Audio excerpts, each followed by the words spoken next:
नमस्कार, मैं हरप्रीत कौर कानपुर से हाजिर हूँ आज शुक्रवार को फिर लेकर क्या है कहानी हरप्रीत कौर की ज़ुबानी का अगला भाग। इससे पहले कि आज की कहानी शुरू की जाए, सभी सुनने वालों को होली की हार्दिक शुभकामनाएं। जितनी ज़रूरी है होली पे हंसी ठिठोली, उतनी ही तो ज़रूरी है ज़िंदगी में कहानियाँ भी, चाहे होली हो चाहे दिवाली का त्यौहार हो। तो चलिए सुनते हैं फिर एक कहानी इसी पर्व पर, जिसका शीर्षक है रंगरेज मेरे। चलिए, आज दूसरी बार वही हुआ।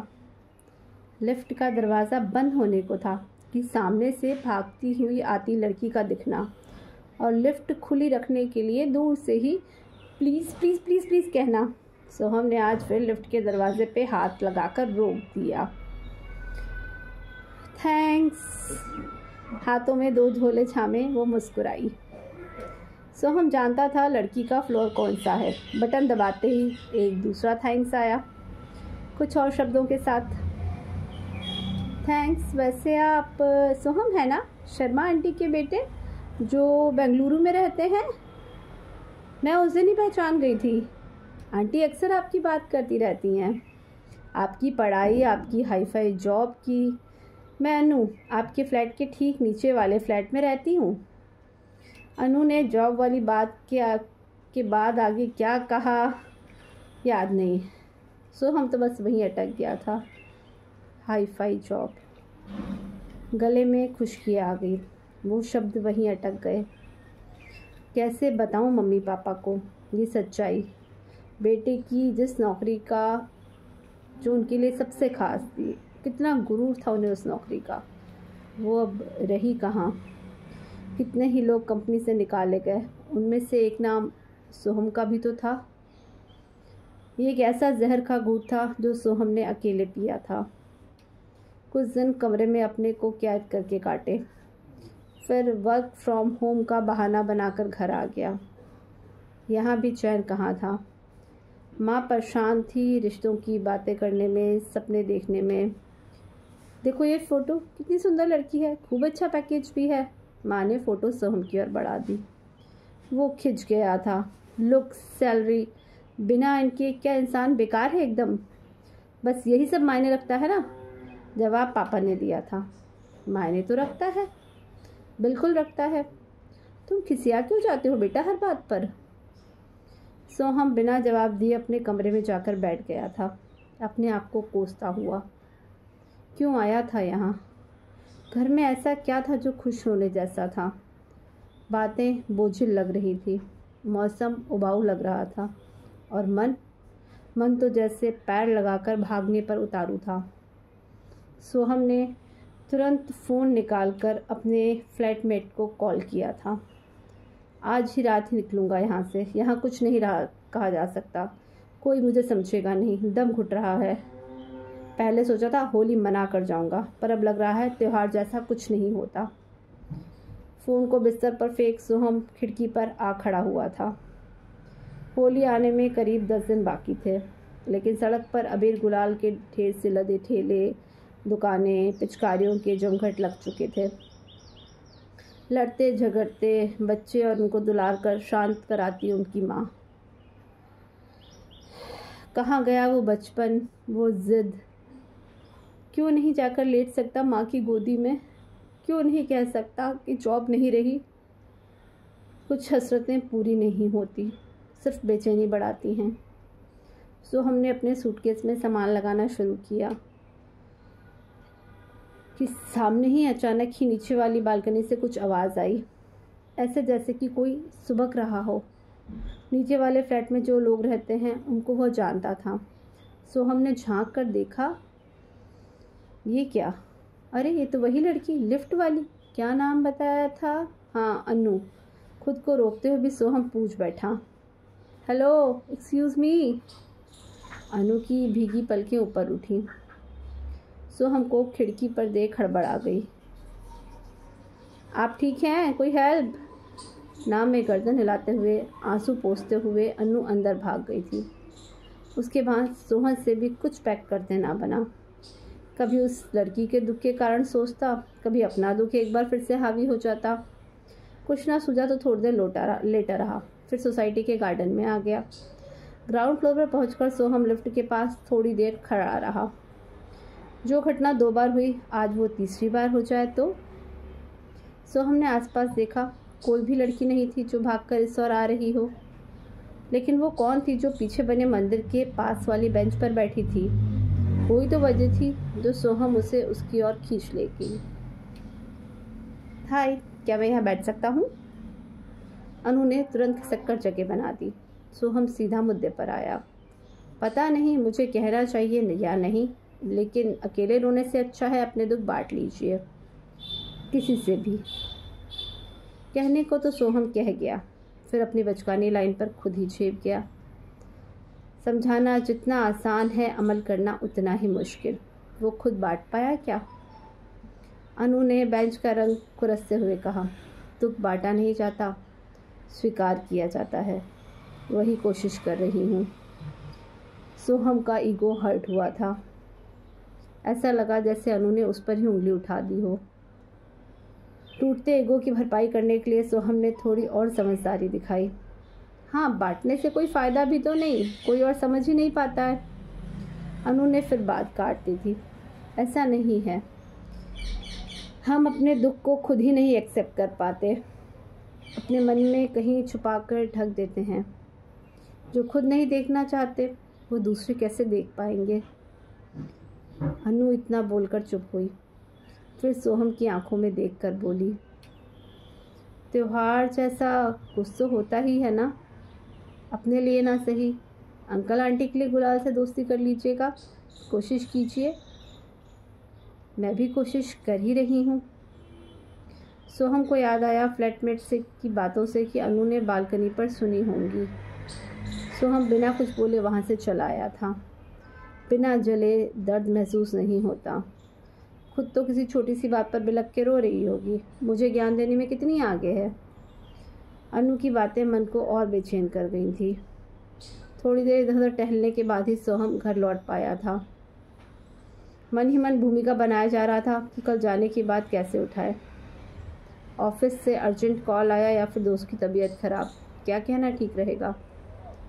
मैदे का थैला पकड़ते हुए मम्मी ने इशारा किया था, वो रखा है फ़ोन तुम्हारा, तुम नीचे छोड़ आए थे, अभी अनु देने आई थी। वो जो नीचे फ्लैट वाली लड़की है, बड़ी सीधी लड़की है बेचारी। सोहम ने बेचारी शब्द पर अटक कर फ़ोन उठा लिया था। फ़ोन वापस कर गई तो बेचारी हो गई। मम्मी ने तुरंत समझाया, तुमको नहीं पता क्या, 2 महीने पहले ही तो उसके मम्मी पापा नहीं रहे, तब से दीदी जीजाजी के पास आकर रह रही है। क्या बताएं, इसकी हिम्मत देखकर तो। मम्मी कहती जा रही थी, सोहम को आगे कुछ सुनाई ही नहीं दिया। अपने कमरे की ओर बढ़ते हुए सोहम को सब याद आता जा रहा था। कितनी आसानी से उसने अनु का दुख माप लिया था, उसकी तकलीफ़ को तोलकर हल्का भी मान लिया था। एक लाइन बार बार गूंज रही थी, दुख को स्वीकार करना ही सबसे बड़ी बात है। सोहम ने एक बार फिर से खिड़की से बाहर बाजार की रौनक देखी, गुलाल के ठेले देखे, दुकानों की पिचकारियाँ भी। तुरंत फ़ोन उठाकर फ्लैटमेट को मैसेज किया, होली बनाकर ही आऊँगा यार। इस ज़रूरी मैसेज के बाद एक ज़रूरी काम भी बचा था, दुख को सामने लाने का काम। सोहम रसोई में जाकर खड़ा हो गया था। मम्मी, मुझे आपको कुछ बताना है। मेरी जॉब 2 महीने पहले चली गई। मैदा का थैला पकड़े मम्मी के हाथ अचानक रुक गए थे। चली गई मतलब नहीं है, अब ढूंढ रहा हूँ दूसरी। बस वो इतना ही बोल पाया था। इसके आगे बोलने को कुछ बचा ही नहीं था, या फिर मम्मी सुनना ही नहीं चाहती थी। 2 मिनट पहले तक जो त्योहार की हलचल थी वो कौन से कोने में जाकर छुप गई थी। उसके बाद कुछ घंटों तक जो भी होता रहा, सोहम उसका हिस्सा था ही नहीं। पापा आए, मम्मी ने कुछ उनसे कहा, उसके बाद भी कुछ हुआ होगा। सोहम चुपचाप कमरे में लेटा रहा। शाम गहराकर रात में बदल गई। घर का अंधेरा भी बढ़ गया। ना तो किसी ने चाय के लिए आवाज़ दी, ना ही आकर कमरे की लाइट चलाई। वो हड़बड़ाकर बाहर आया तो देखा पापा मम्मी चुपचाप बैठे हैं। टीवी तो बस कहने के लिए चल रहा था, देख कोई नहीं रहा था। सोम बिना कुछ कहे वहाँ से निकल गया था। लिफ्ट का दरवाज़ा खोलते ही हाथ रुक गए। सीढ़ियों की ओर रुख किया। जैसे ही नीचे वाले फ्लोर पर आया वही हुआ जो वो चाहता था। सामने का दरवाज़ा खुला हुआ था और अनु अपनी दीदी के साथ गमले में शायद पानी दे रही थी। सोहम को देखकर जैसे ही मुस्कुराई उसने टोक दिया, रात को पानी नहीं देते पौधों में? पानी नहीं दे रही थी, कोई बच्चा ना इसमें च्युइंगम खाकर फेंक गया है, वही अलग कर रही थी। सोहम उसकी दीदी के साथ थोड़ी बहुत बातें हुई, पहले से परिचित थे। सोहम ने थोड़ी देर और रुकना चाहता था, वहाँ बात करना चाहता था, थोड़ी देर और घर से बाहर रहना चाहता था। घर जाने के नाम से मन के भीतर कुछ दरक रहा था। काश वो पूरी रात यहीं रुककर इस तरह बातें कर सकता अनु से, उसकी दीदी से। अंदर आओ ना, चाय पीते हैं, तुम पहले तो बहुत चाय पीते थे। दीदी की बात सुनकर सोहम ने हाँ कहने में देर नहीं लगाई। चाय पीते पीते पुराने किस्से खुले, बहुत सी बातें हुई, कह लगे। अचानक उसकी दीदी ने पूछ लिया, और बताओ जॉब के क्या हाल, सब बढ़िया? सोहम ने 1 सेकंड का टाइम लिया, एक नज़र अनु को देखा और वो लंबी सांस खींचकर बोला, वो वाली तो रही नहीं, अब दूसरी ढूंढ रहा हूँ। दीदी चौंक कर बोली, सीरियसली?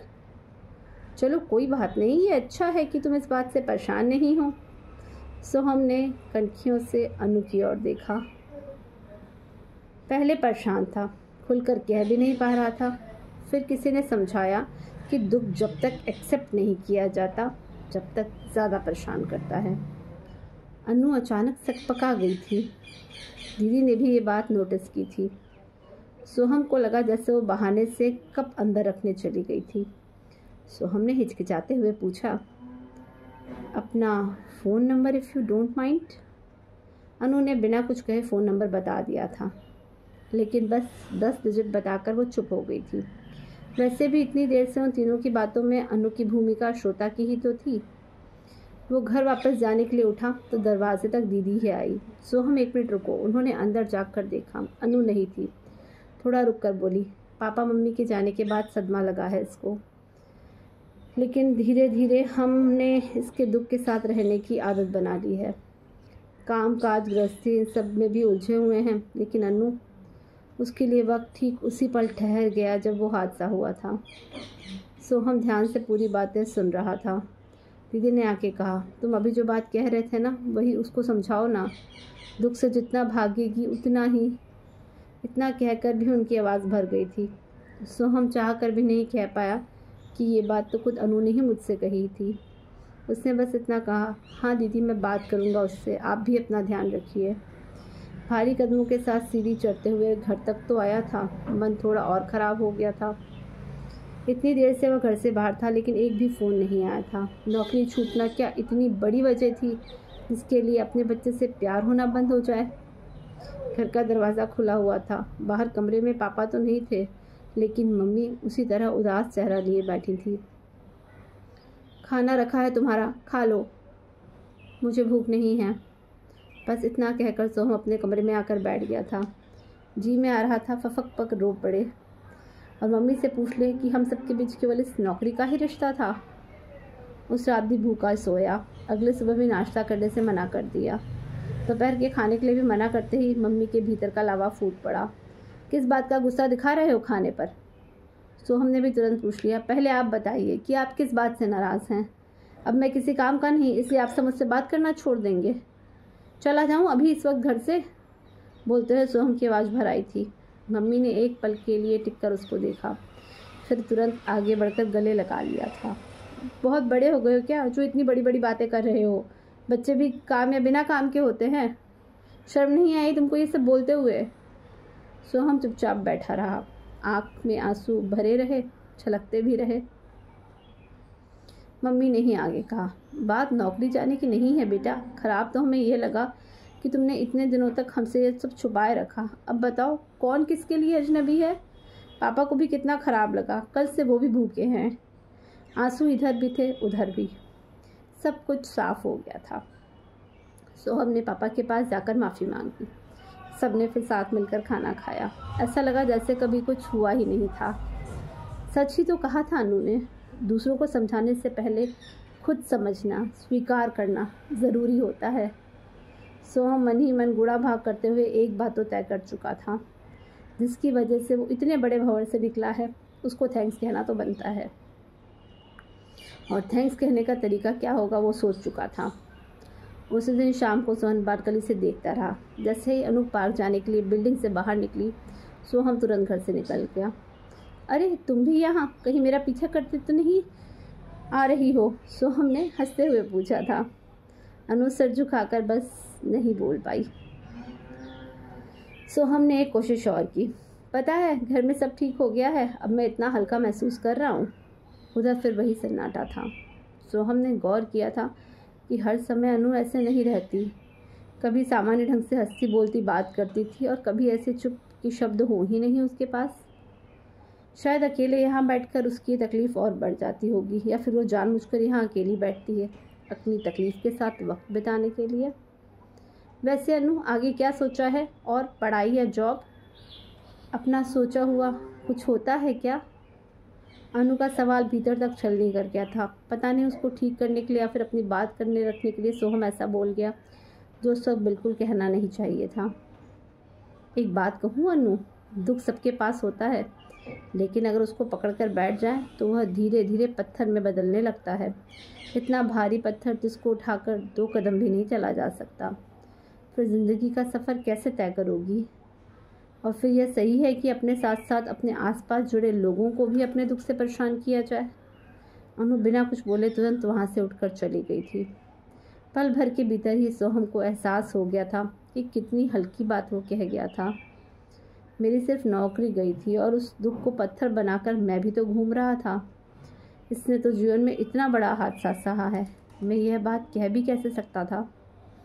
अपनी नासमझी में सोहम कितनी बड़ी गलती कर चुका था, यह एहसास उसे हो चुका था। अगले पूरे दिन अनु कहीं नहीं दिखी। उसका नंबर था लेकिन हिम्मत नहीं हो रही थी। जैसे जैसे होली का त्यौहार करीब आता जा रहा था, सोहम को रंग फीके दिखाई देने लगे थे।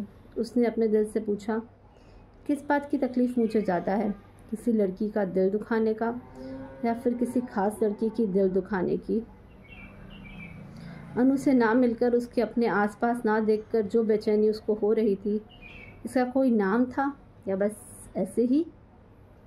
झिझकते हुए ही सही, एक मैसेज सोहम ने कर ही दिया। आई एम सॉरी अनु, मुझे पता है मुझे तुमसे यह सब नहीं कहना चाहिए था। हो सके तो एक बार मिल तो लो। ज़रूरी नहीं कि सोसाइटी पार्क में ही, कहीं बाहर भी हम मिल सकते हैं। अनु मैसेज पढ़ चुकी थी।